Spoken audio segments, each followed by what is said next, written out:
Another short lecture from Chapter 2 in your textbook.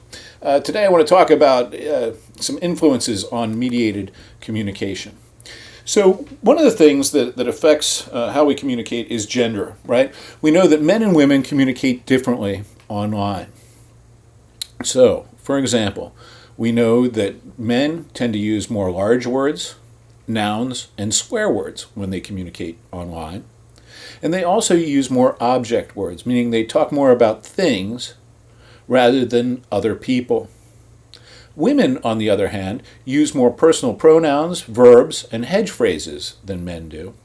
And they also use more emotion words, so love, sad, happy. Women are, one of the things we'll find out as the semester goes on is that women have on average, have a higher emotional intelligence quotient than men.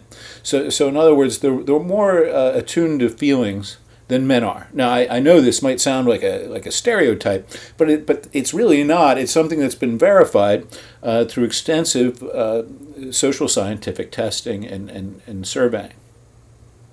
Now, one of the things that's interesting about this language usage and these methods of communicating that are dependent on gender is that we find that people seem to be intuitively aware of gender language differences, right? So we tend to already be aware of these differences without really even knowing that we're aware of them.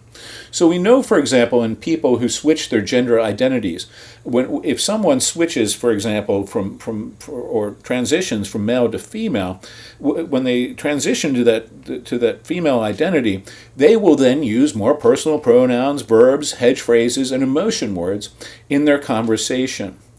Now, one thing that I should point out is that generally speaking, these differences are stronger in teenagers than they are in adults. Right? And in a way this makes sense, because when you're a teenager is when you're figuring out sort of what it means to be your gender, right? I mean, you're discovering your gender and you're figuring out, so this is how men act and I'm a man, so I'm going to do this, right? Or this is how women are supposed to act, so I'm going to do this. And so it's not surprising in a way that it's overpronounced in teenagers. But as we get older, these differences start to fade a little bit. There are also interesting differences when it comes to age in how people communicate online.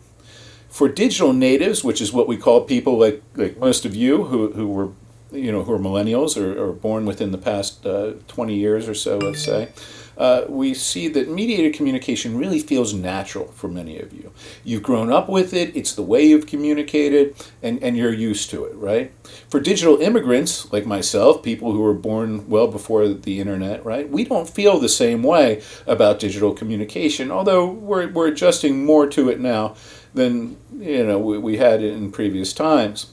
So what we find is that different age groups favor different channels of communication. You remember, the channel is the way that the message is conveyed. It's the medium. So for young people, we see that texting is the medium of choice.